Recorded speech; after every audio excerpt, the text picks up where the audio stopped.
Hello दोस्तों, good morning everyone. Welcome to our YouTube channel Cognivista 7 8 9 10 में आप सभी का स्वागत है। तो आज हम जो न्यू चैप्टर उठा रहे हैं उसका नाम क्या है? उसका हम वन वीडियो में पूरा की पूरा जो रिप्रोडक्शन इन एनिमल्स है उस चैप्टर को कवर करने वाले हैं। इसलिए मैंने इस वीडियो का नाम भी दिया है वन शॉट। मतलब हम वन शॉट में इसके क्वेश्चन आंसर्स और पूरा का पूरा थ्योरी कवर करेंगे, ठीक है। और ज़्यादा लंबी वीडियो नहीं होगी, मैं इसे शॉर्ट एंड स्वीट करने की कोशिश करूंगा। तो इस चैप्टर में हम क्या क्या कवर करने वाले हैं? Two topics to be covered. What is reproduction, modes of reproduction, पहली टाइम हम पढ़ेंगे सेक्सुअल और एसेक्सुअल। फिर हम पढ़ेंगे कुछ टर्म्स हैं, fertilization, budding, binary fission, oviparous and viviparous. उसके बाद हम दूसरे मोड्स ऑफ रिप्रोडक्शन पढ़ेंगे जिसमें हम एक्सटर्नल और इंटरनल को कवर करेंगे। फिर life cycle of frog and Metamorphosis करेंगे। फिर ह्यूमन रिप्रोडक्टिव ऑर्गन के बारे में बात करेंगे। फिर questions and answers of exercise करेंगे, ठीक है। तो क्वेश्चन आंसर्स को भी हम इस वीडियो में कवर कर लेंगे, ठीक है। चलो, तो हमारा पहला क्वेश्चन आता है, what is reproduction. Reproduction means, ये दो शब्दों से मिलकर बना हुआ है। री जिसका मतलब होता है अगेन, प्लस प्रोडक्शन मतलब प्रोड्यूस करना। मतलब रिप्रोड्यूस करने की एबिलिटी को हम क्या कहते हैं? रिप्रोडक्शन करते हैं। अब इसकी जरूरत क्या है? देखो, अगर हमारी जो ये जनरेशन है, अगर ये अपने जो छोटे बेबीज हैं उन्हें प्रोड्यूस ना करे तो क्या हमारी नेक्स्ट पीढ़ी बन पाएगी? जैसे ही हम खत्म होंगे, हमारी जो जनरेशन है उसका एंड होगा, क्या इस पे से ह्यूमन स्पीसीज खत्म हो जाएगी इस अर्थ से? इसलिए अपनी स्पीसीज को मेंटेन करने के लिए हर ऑर्गेनिज्म क्या करता है? प्रोड्यूस करता है अपने जैसे ऑर्गेनिज्म को, जिन्हें हम क्या कहते हैं? जिन्हें हम कहते हैं ऑफस्प्रिंग, मतलब हमारे वंशज, ठीक है। देखते हैं, इसके बारे में पढ़ते हैं। Reproduction plus production, ability to produce means it is the ability of all living organism और any species to produce new living organism of on their type. ऐसा ही तो है, ह्यूमंस को ही जन्म देता है। To maintain their existence, buffalo type को ही करती है, काउच को ही करते हैं। In this universe by performing new generation, so this is necessary process. इसलिए अपनी इस यूनिवर्स में, इस अर्थ पर अपना एग्जिस्टेंस मेंटेन करने के लिए हर स्पीसीज के द्वारा, हर ऑर्गेनिज्म के द्वारा एक जो रिप्रोडक्शन करना है वो क्या है? नेसेसरी है, ठीक है। It is perform by all living organism like plant, micro organism, animal, सभी के द्वारा किया जाता है, ठीक है। लेकिन प्रोसीजर सबका अलग अलग हो सकता है, लेकिन किया सबके द्वारा किया जाता है। Reproduction ensure continuity of particular species on earth. जैसा कि मैंने बता दिया कि हम जब बच्चे पैदा करेंगे तो क्या होंगे? नेक्स्ट जनरेशन आएगी। जब नेक्स्ट जनरेशन बच्चे पैदा करेगी तो उनकी नेक्स्ट जनरेशन आएगी, और हमारे घर वालों ने हमें पैदा किया तो उनकी नेक्स्ट जनरेशन है। इसलिए ये हमारा जो कंटिन्यूएशन है ऑन इस अर्थ पे क्या है? हमारा जो एग्जिस्टेंस है वो क्या हुआ है? मेंटेन है। तो मैं अपना एग्जिस्टेंस मेंटेन करने के लिए कोई भी स्पीसीज क्या करती है? रिप्रोडक्शन करती है, ठीक है। It creates variation in DNA which leads to stability of species which help in evolution of species in the case of sexual reproduction।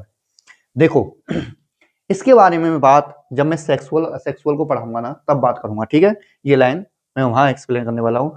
Reproduction basically classified into two types. तो जो reproduction है वो दो तरीके से होता है, सेक्सुअल, असेक्सुअल। ये किस पे बेसिस करता है? जो गैमीट है उनका इन्वॉल्वमेंट है उसके बेसिस पे कितने प्रकार का होता है? सेक्सुअल और एसेक्सुअल। दूसरा कौन सा होता है? Internal, external. जो फर्टिलाइजेशन का प्लेस है उसके बेसिस पे दो तरीके का होता है, इंटरनल और एक्सटर्नल, ठीक है। बात करते हैं on the basis of gamete involvement there is two type of reproduction. Gamete के इन्वॉल्वमेंट के बेसिस पे कितने टाइप का रिप्रोडक्शन है? टू टाइप का, सेक्सुअल रिप्रोडक्शन और asexual reproduction. As name suggest, it required two parents of opposite sex. Sexual मतलब sexual का मतलब क्या है? सेक्सुअल प्रोसीजर परफॉर्म होगा, और इसमें क्या होता है? टू पेरेंट्स होते हैं। पहली बात तो पेरेंट्स क्या होता है? पेरेंट्स हम हमारे लिए यूज कर लेते हैं कि हमारे माता पिता ही है, बट कोई भी सेल जिसमें रिप्रोडक्शन करने की एबिलिटी है उस सेल को आप पेरेंट कह सकते हो। हम कहते हैं पेरेंट्स, मतलब हमारे के लिए दो सेल्स, एक कौन सी होती है? स्पर्म, और दूसरी क्या होती है? एग। इसलिए हम क्या कहते हैं? पेरेंट्स। और सिंगल को क्या कहेंगे? पेरेंट, ठीक है। तो पेरेंट से मतलब है कि कोई भी सिंगल सेल जिसमें रिप्रोडक्टिव करने की एबिलिटी है, अपना जैसा न्यू ऑर्गेनिज्म प्रोड्यूस करने की एबिलिटी है, उसे कहते हैं हम पेरेंट, ठीक है। तो opposite sex require male and female and both of them take participate in reproduction process. दोनों का ही रोल है, इसलिए तो पेरेंट्स कह रहे हैं। And give birth to new organism. Asexual reproduction क्या कहता है? As name suggest, sexual procedure का कोई जरूरत नहीं है, और जहाँ सेक्सुअल प्रोसीजर की जरूरत नहीं है वहाँ सिंगल पर्सन क्या करता है? न्यू ऑर्गेनिज्म को प्रोड्यूस करता है। और किस प्रोसेस के द्वारा? फिजन प्रोसेस के द्वारा। किसके द्वारा? फिजन। देखो दो टर्म होते हैं, फिजन और फ्यूजन। फिजन का मतलब होता है डिवाइड होना, फ्यूजन का मतलब होता है ऐड होना, ठीक है। This type of reproduction leads to variation in offspring. अब जो सेक्सुअल रिप्रोडक्शन होता है इसमें जो न्यू ऑर्गेनिज्म डेवलप होता है या न्यू ऑर्गेनिज्म प्रोड्यूस होता है वो क्या होता है? अपने पेरेंट्स से डिफरेंट होता है। मतलब कुछ पेरेंट्स की जो खुद कुछ फादर है उसकी क्वालिटियों को लेता है, कुछ मेंस जो माता मदर है उसकी क्वालिटियों को लेता है, और दोनों का मिक्सअप होके एक नई जो ऑर्गेनिज्म है वो डेवलप होता है। कभी हमने सुना है कि नहीं सुना कि ये तो अपनी बुआ पे गया है, अच्छा जन्म दिया है माता पिता ने, बुआ जिन पे गया है। इसका क्या मतलब है कि दोनों के मिलने से एक न्यू बेबी का जो जन्म हुआ उसकी क्वालिटी है वो कुछ डिफरेंट है, कुछ उससे कुछ मिलती है पर पूरी तरीके से नहीं मिलती, ठीक है। This is like a photocopy. Asexual में क्या होता है? जो न्यू ऑर्गेनिज्म बनता है फोटोकॉपी की तरह बनता है, डिट्टो कॉपी, वैसा ही होता है जैसा उसका पेरेंट होता है। जैसे अब इसका जो सेक्सुअल है इसका क्या रोल है, इसका फायदा क्या है, और ठीक है देखते हैं उसके बारे में बात करते हैं। देखो human baby eye nose face physical appearance mind और डिफरेंट कंपनी। तो इसमें क्या होता है कि सब जो फीचर्स होते हैं, चेहरा है वो किसी पे गया है, चेहरे की आंखें किसी पे गई हैं, नाक किसी पे गई है, लाइक दिस, है ना, और उसकी लंबाई किसी पे गई है, इस तरीके से वो डिफरेंट पैदा होता है। अब इसका फायदा क्या है? कभी तुमने देखा है कि एक कोई बीमारी आई उसने सभी की सभी पूरी पूरी ह्यूमन जो लोग हैं ह्यूमंस हैं उन सभी को खत्म कर दिया? नहीं किया ना। आपके घर में आपके घर में कोई एक पर्सन किसी बीमारी से सफरिंग कर रहा है, इसका मतलब ये थोड़ी पूरा पूरा घर कर रहा है। इसका क्या फायदा है? क्योंकि ये सेक्सुअल प्रोसीजर के द्वारा जन्म हुआ है और इसकी जो चेंजेज हैं, इसकी जो क्वालिटी है वो दूसरे से डिफरेंट है।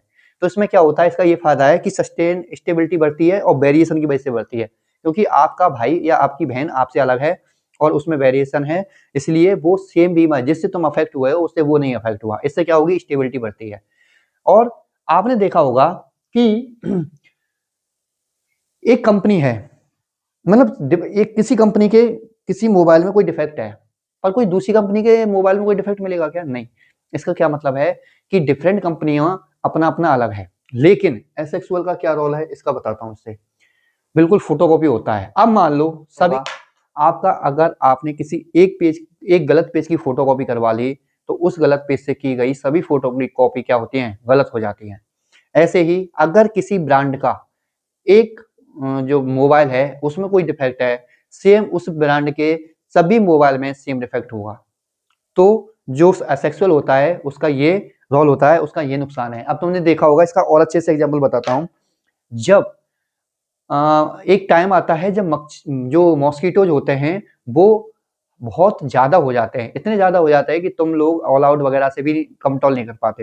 लेकिन एक टाइम होता है कि वो तुम्हें गायब हो जाते हैं। जैसे अभी जो मंथ ऑफ जैन चल रहा है, जनवरी चल रहा है, इसमें बहुत ज्यादा ठंड है, आपको मच्छर लगते हैं क्या? नहीं लगते। और एक टाइम आता है जो लू बहुत ज्यादा चलती है, तब मच्छर लगते हैं क्या? नहीं चल लगते। मतलब ये जब मौसम चेंज होता है तो पूरा का पूरा जो मॉस्किटोज की जो स्पेसीज है वो पूरा क्या हो जाती है? खत्म हो जाती है। और जब मौसम उनके अनुकूल आता है, उनके प्रोपोर्शनल आता है, तो क्या होता है? वो इतनी मात्रा में जनरेट हो जाते हैं कि हम लोगों को परेशान कर देते हैं। ठीक है, इसका मतलब समझे? तो सेक्सुअल में क्या होता है? वेरिएशन होता है अपनी ऑफस्प्रिंग में, इसलिए इनकी स्टेबिलिटी बढ़ती है। जबकि एसेक्सुअल में क्या होता है? सेम डिट्टो फोटोकॉपी होते हैं, इसलिए अगर एक को कोई प्रॉब्लम आ रही है तो पूरी की पूरी स्पीसीज है उसको भी प्रॉब्लम आएगी। अगर एक डिसअपियर होगा तो पूरी पूरी स्पीसीज डिसअपियर हो जाती है। ठीक है, इससे क्या होती है? स्टेबिलिटी रिड्यूस होती है। ठीक है, it is perform by large animals. किसके द्वारा किया जाता है? लार्ज एनिमल्स लाइक ह्यूमंस, अपन पेट एनिमल्स, ठीक है, एक्वेटिक एनिमल्स, ठीक है, और प्लांट्स के द्वारा भी। कौन सा किया जाता है? सेक्सुअल। प्लांट्स के द्वारा, मोस्ट ऑफ द प्लांट्स के द्वारा सेक्सुअल रिप्रोडक्शन किया जाता है। क्यों? क्योंकि इसमें क्या है? स्ट्रक्चर कॉम्प्लिकेटेड होती है। हमारी बॉडी को देखो कितनी करोड़ सेलों से मिलकर बनी हुई है, तो कॉम्प्लिकेटेड स्ट्रक्चर है। प्लस हमें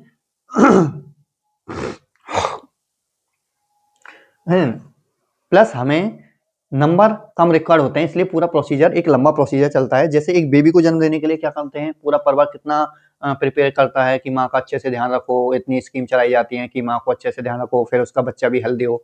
क्यों? एक कॉम्प्लिकेटेड प्रोसीजर है। लेकिन ये क्या करते हैं, सिंपल सिंगल सेल का स्ट्रक्चर होता है, बहुत एकदम बहुत अमाउंट में क्रिएट हो जाते हैं। एक ब्रेड है खराब होता है, उस पर बहुत सारे करोड़ ऑफ फंगस क्या लग जाते हैं, है ना, मच्छर हैं, मॉस्किटोज हैं। और जब मौसम चेंज होता है बरसात में या फिर उनके अनुकूल जो मॉइस्चर मौसम होता है, उसमें क्या होता है, एकदम अमाउंट में इतने जनरेट हो जाते हैं कि हमको परेशान करते हैं।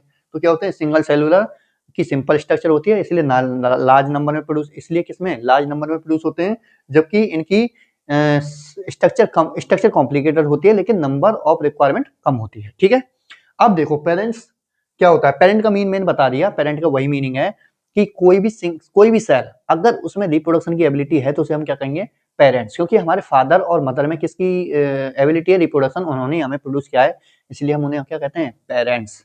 ठीक है, अब चलते हैं अपने नेक्स्ट, फर्टिलाइजेशन। एक टर्म यूज होती है फर्टिलाइजेशन, मेल का एग, मेल का स्पर्म और फीमेल के एग के फ्यूजन को ही हम क्या कहते हैं, फर्टिलाइजेशन, और उसका रिजल्ट होता है एक न्यू सेल जिसे हम कहते हैं जाइगोट।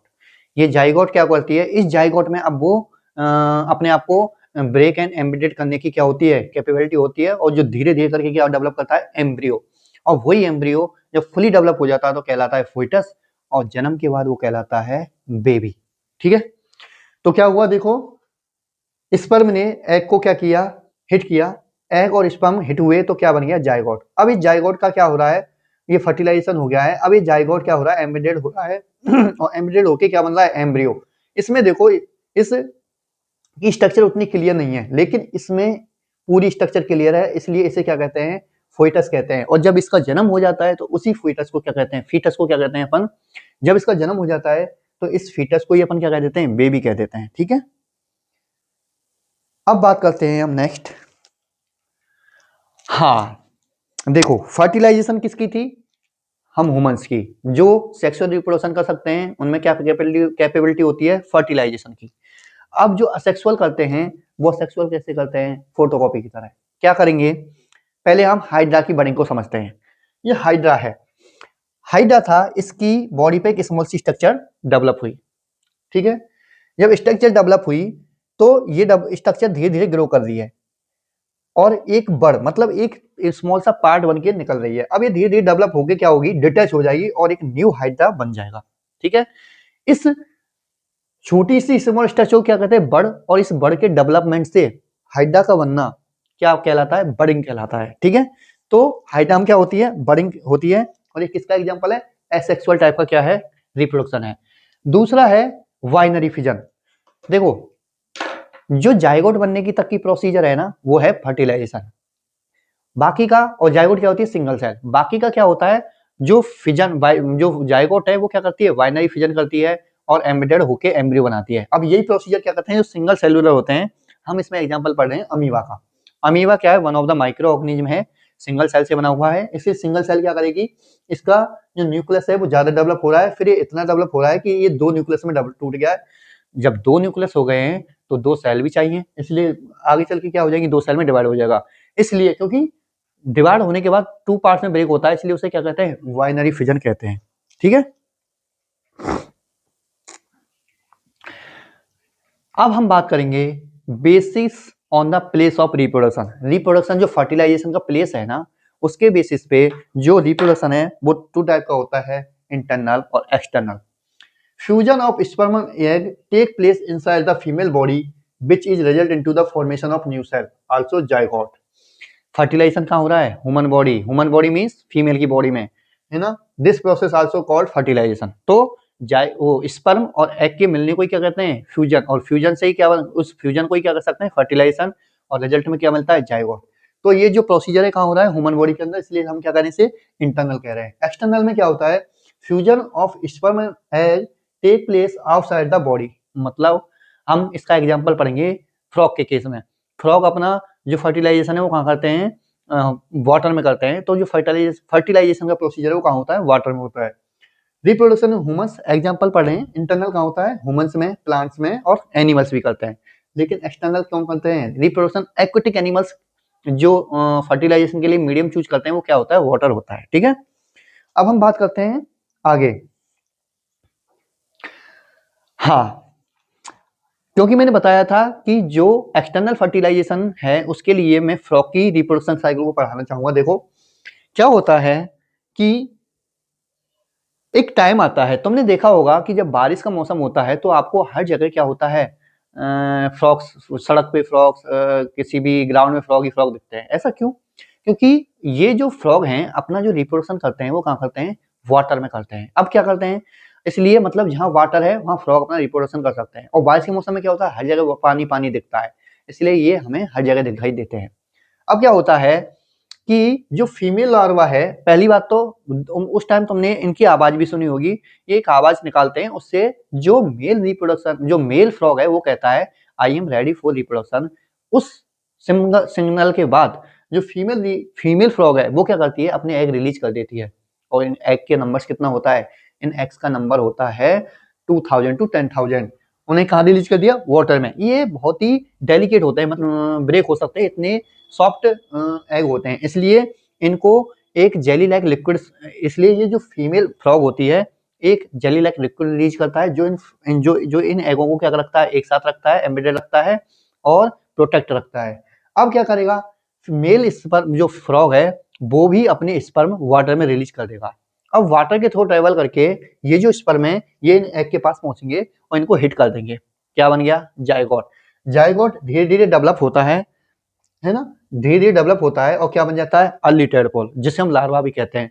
ये और इसका शेप कैसा होता है, लाइक ए फिश दिखता है, जो छोटा फ्रॉग होता है वो फिश की तरह दिखता है, ठीक है। इसके बाद क्या होता है, ये थोड़ा और डेवलप होता है। जब ये कंप्लीट डेवलप हो जाता है तो उसे हम क्या कहते हैं, एडल्ट फ्रॉग। इस छोटे से अर्ली टेडपोल से इस एडल्ट फ्रॉग के बनने को ही हम क्या कहते हैं, मेटामॉर्फोसिस। क्योंकि Metamorphosis is the drastic change. तो सिंगल सेल से इतना बड़ा सेल बनना, मतलब मल्टी सेलुलर ऑर्गेनिज्म बनना, जिसे हम क्या कह रहे हैं, एडल्ट फ्रॉग, उसे क्या कहते हैं, मेटामॉर्फोसिस, ठीक है। अब हम बात करते हैं नेक्स्ट। देखो इसको हम पढ़ लेते हैं, क्या कह रहा है, मैंने हाल ही बता दिया। Frog perform external fertilisation and water play the role of medium in this type of fertilisation, जैसा कि मैंने आपको बता दिया। सो ड्यूरिंग द स्प्रिंग और rainy season frog and toads move to ponds. जो फ्रॉग है ना उसी का एक और प्रजाति होती है, उसे टोर्स कहते हैं। And other water bodies, female frog lays thousand of eggs and male frog release millions of sperm. Then these sperm travel towards the egg through water and hit them. Then these egg got fertilized and new cells form, also known as zygote. Egg और sperm जब fertilise हो जाता है तो उसे क्या कहते हैं, जाइगोट कहते हैं। Unlike hens and other birds' egg, frog's egg is not covered by cell. देखो हेंस का या किसी भी एग को आप देखो, उस पर क्या होती है, एक व्हाइट लेयर होती है, उसे कहते हैं कैल्शियम कार्बोनेट। वो क्या काफी स्ट्रॉन्ग होता है, लेकिन जो फ्रॉग के एग होते हैं वो काफी डेलिकेट, बहुत ही सॉफ्ट होते हैं, तो ब्रेक होने का चांस होता है। इसलिए फीमेल फ्रॉग एक जेली लाइक क्या लिक्विड रिलीज करती है, जो कि उन एग्स को एक साथ होल्ड रखता है और उन्हें प्रोटेक्ट करके रखता है, ठीक है। तो ये थी क्या, रिप्रोडक्शन साइकिल ऑफ फ्रॉग। अब हम बात करते हैं रिप्रोडक्शन ऑर्गन। देखो मेन जो रिप्रोडक्टिव ऑर्गन्स हैं, मेल की बात करते हैं, ये 3 पार्ट होल्ड करता है। पेनिस, एक करता है टेस्टिस और एक करता है स्पर्म डक्ट। तो पेनिस, टेस्टिस और स्पर्म डक्ट। टेस्टिस में क्या होता है, स्पर्म बनते हैं, ठीक है। और ये स्पर्म डक्ट के थ्रू कहाँ ट्रांसफर होता है, पेनिस, और पेनिस के थ्रू कहाँ हो जाते हैं, बॉडी से इजैकुलेट हो जाते हैं ड्यूरिंग सेक्सुअल प्रोसीजर। फीमेल जो रिप्रोडक्टिव ऑर्गन्स हैं उनके 3 मेन पार्ट्स हैं, वही same to same. Ovary, ovary का है क्या है, जहां पे एग मैच्योर होते हैं और फिर ये रिलीज होके कहां पहुंचते हैं, फेलोपियन ट्यूब। इस फेलोपियन ट्यूब को ही हम क्या कहते हैं, ओविडक्ट। इस और जब सेक्सुअल प्रोसीजर होता है तो जो मेल स्पर्म है वो ट्रेवल करके कहा जाता है, इसी किस में आ जाता है, ओविडक्ट में आ जाता है और इस मैच्योर एग को हिट कर देता है। इन रिजल्ट जाइगोट फॉर्म हो जाता है। जाइगोट बनने के बाद वो जाइगोट ट्रेवल करके कहा जाता है, इस यूट्रस में। और यूट्रस ऑलरेडी, क्योंकि एक साइकिल होती है मेंस्ट्रुएशन साइकिल, इसकी दीवारें क्या हो जाती है, स्ट्रॉन्ग हो जाती है अगर फर्टिलाइजेशन नहीं होता है तो वो ब्लड के थ्रू वो लिक्विड निकल जाता है, उसे ही कहते हैं मेंस्ट्रुएशन साइकिल। तो अब वो जाइगोट कहा गया है इसमें, और यहीं पे क्या होगा, वो एम्बेडेड होगा, फिर पहले एम्ब्रियो डेवलप होगा, फिर एम्ब्रियो से फीटस बनेगा, और वो फीटस जन्म के बाद क्या कहलाएगा, वो जन्म के बाद कहलाएगा बेबी, ठीक है। आगे बात करते हैं स्टोरी ऑफ डॉली। बड़ा ही कॉमन सा है और आप सभी को बड़ा डाउट था इसमें। देखो ये क्या था, जनरली जो एनिमल्स होते हैं, प्लांट्स होते हैं, जो बिग एनिमल्स होते हैं, प्लांट्स होते हैं, ह्यूमंस होते हैं, वो क्या करते हैं, सेक्सुअल रिप्रोडक्शन करते हैं। लेकिन डॉली को क्या किया गया, एसेक्सुअल रिप्रोडक्शन करा के प्रोड्यूस करवाया गया। कैसे करवाया गया, इसमें क्या किया, ये फीमेल, इसमें क्या किया गया, फीमेल फिन डॉर्सेट है, ये मतलब ये किसका नाम है, ये नाम है एक सीप का नाम है, फीमेल, जो कि कैसी थी, फीमेल थी। अब इससे क्या किया गया, एक मेमोरी ग्लैंड से एक सेल लिया गया, ठीक है, और दूसरी सीप कौन सी थी, ब्लैक फिश, इसका फेस कैसा है, ब्लैक है, और इससे क्या किया गया, इसका एग लिया गया, पता है फीमेल है तो एग होगा, मेल है तो स्पर्म होगा, इसका एग लिया गया, इसकी मेमोरी ग्लैंड से क्या ली गई, एक सेल ली गई, ठीक है। पूरी बॉडी के पार्ट्स किससे बने हुए हैं, सेल से बने हुए हैं, तो इसकी मेमोरी ग्लैंड से सेल ली गई, और मेमोरी ग्लैंड हमने पढ़ लिया है, चैप्टर नंबर 7 में पढ़ेंगे हम मेमोरी ग्लैंड को, किसमें पढ़ेंगे, चैप्टर नंबर 7 में। उस मेमोरी ग्लैंड ली गई, उससे जो न्यूक्लियस था, अच्छा इसका जो एग लिया गया था, दोबारा से पढ़ते हैं, देखो जो स्टोरी ऑफ डॉली है वो क्या है, ये नॉर्मल जो एनिमल्स होते हैं वो क्या करते हैं, सेक्सुअल रिप्रोडक्शन करते हैं, लेकिन इसको एसेक्सुअल रिप्रोडक्शन के द्वारा बनाया गया, जिसे हम क्या कहते हैं, क्लोन कहते हैं। उस एसेक्सुअल रिप्रोडक्शन को हम क्या कहते हैं, क्लोन कहते हैं। इसमें क्या किया गया, जो फीमेल है, कौन सी सीप है, फीमेल, उसका नाम क्या है, फिन डॉर्सेट, इसकी मेमोरी ग्लैंड से एक सेल ली गई। हर एनिमल या हर लिविंग ऑर्गेनिज्म की जो बॉडी है वो किससे मिलकर बनी हुई है, सेल से। तो जो मेमोरी ग्लैंड थी उससे एक सेल ली गई, इसका एक एग लिया गया। अब क्या किया, इसके एग से न्यूक्लियस को रिमूव कर दिया। न्यूक्लियस में क्या होती है, क्रोमोसोम होते हैं, क्रोमोसोम में क्या होती है, जेनेटिक इंफॉर्मेशन होता है। अब जब न्यूक्लियस ही रिमूव कर दिया गया तो अब ये क्या है, ये एक बॉक्स है बस, और कुछ नहीं है, उसमें कोई भी इंफॉर्मेशन नहीं है। इसे ऐसे समझ लो कि एक कंप्यूटर है, उसके सीपीयू में से अगर मैं मदरबोर्ड को हटा दूं तो उसको सीपीयू क्या रह जाता है, एक खाली डिब्बा रह जाता है, ऐसा ही इसका है। अब इसका क्या किया, इसकी जो मेमोरी ग्लैंड से क्या ली गई, सेल ली गई, उसमें से न्यूक्लियस को रिमूव किया और इसमें प्लांट कर दिया गया। और जब अब क्या हुआ, ये क्या हो गई, फ्यूज, और फ्यूजन के बाद क्या बनती है, जायगोट। अब इस जायगोट को हमने ब्लैक फिश ईव, इस जायगोट को हमने इस ब्लैक फिश ईव के किसमें, यूटस में प्लांट कर दिया गया। आपको पता है जायगोट का जो एम्बेडेड है, डेवलपमेंट है, वो क्या होता है, यूटस में। अब देखो क्या हुआ, एग भी इसका था, डेवलपमेंट भी इसी के में हुआ, जन्म भी यही देगी, लेकिन क्योंकि इसकी जेनेटिक इंफॉर्मेशन इसमें से निकाल दी थी, इसलिए जो डॉली बनी, जो मतलब बच्चे का जन्म हुआ, उसका नाम था डॉली, उसका एक भी फीचर इससे नहीं मिल रहा था। देखो इसका ब्लैक फेस है, लेकिन इसका कुछ भी ब्लैक नहीं है, ये सेम टू सेम कैसी थी, फिन डॉर्सेट की तरह थी। क्यों, क्योंकि न्यूक्लियस जिसमें जेनेटिक इंफॉर्मेशन होती है, जिसमें ये इंफॉर्मेशन होती है कि उसके माता पिता कैसे थे, वो किसकी थी, इसकी थी, इसलिए इसका क्या नाम दिया गया, डॉली दिया गया। और ये इतना पॉपुलर इसलिए है क्योंकि इसके बाद ये सक्सेसफुल क्या था, क्लोन प्रोसीजर का सक्सेसफुल एग्जांपल था, इसलिए उसके बाद भी काफी प्रयास हुए, लेकिन जितने भी क्लोन बने या तो वो जन्म से पहले या जन्म के बाद मर गए, इसलिए ये सबसे सक्सेसफुल था। अब इसकी कुछ हिस्ट्री पढ़ते हैं। इसमें क्या कहा था, Dolly is the sea bird produce by cloning, किसके द्वारा प्रोड्यूस की गई थी, क्लोनिंग। क्लोनिंग क्या होता है, asexual reproduction, A type of asexual reproduction. अब इसमें क्या किया गया था, फिन डॉर्सेट सीप थी, उसकी मेमोरी ग्लैंड से एक सेल को लिया गया और उस सेल से हमने क्या किया, न्यूक्लियस को रिमूव कर दिया। स्कॉटिश ब्लैक फिश सीप थी, उसका क्या किया, एग सेल लिया गया और उस एग सेल से इस न्यूक्लियस को रिमूव किया गया, और जो इसका न्यूक्लियस रिमूव किया गया था वो इस एग सेल में प्लांट कर दिया गया। जायगोट होने गई थी, जायगोट को ब्लैक फिश सीप की यूट्रस में प्लेस किया गया, और हमें जो एक नया ऑर्गेनिज्म प्रोड्यूस मिला, जो बच्चा मिला, उसका नाम हमने क्या रखा था, डॉली रखा था। ठीक है, देखो क्या था, इस जायगोट को हमने किस में प्लेस करवा दिया था, uterus of blackface ewe. ठीक है, तो Dolly was given birth by the Scottish blackface ewe. क्यों ये इतना प्रचलित था, इतना फेमस क्यों है ये, क्योंकि मतलब जिस माँ ने इसको जन्म दिया उसकी एक भी गुण इस डॉली में नहीं थे। किसके गुण थे, जिसका न्यूक्लियस हमने लिया था, कौन थी वो, फिन डॉर्सेट सीप। ठीक है, तो first cloning experiment was perform by the ईआर बिलमट, किसके द्वारा परफॉर्म किया गया था ये, ईआर बिलमट के द्वारा at Roslin Institute Edinburgh Scotland.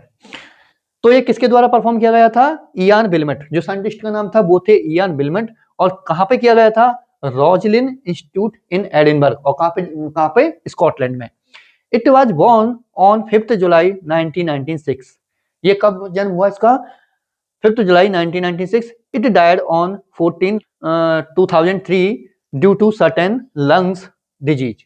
और इसकी मौत कब हो गई थी? 2003 में हो गई थी। ठीक है, अब देखो इस जो चैप्टर है इसके क्वेश्चंस हैं वो मैंने इस तरीके से लिखे हैं और मैंने डिटेल में लिखे हैं। अगर आपको उसका, अब देखो आपके मन में आता है कि सर हम इतना लॉन्ग कैसे याद करें, तो आपको लॉन्ग कैसे करना है, देखो क्या है, explain the importance of reproduction in organism. तो अगर आपको शॉर्ट में करना है तो क्या करो, कम से कम ये 5 पॉइंट तो लिखो। Continuity of speech, replacement of dead organism, transfer of characters, variation in evolution, maintenance of life on earth, ये लिख दो। अगर आपको अच्छे से डिटेल में लिखना है तो हर पॉइंट को लिखो और उसके बारे में लिखो। तो ये जो क्वेश्चन आंसर हैं मैंने कम्युनिटी पे पोस्ट करने वाला हूं। ठीक है, थैंक यू दोस्तों। अब हम आपसे नेक्स्ट वीडियो में मिलेंगे किसी और चैप्टर के साथ। तब तक के लिए बाय बाय।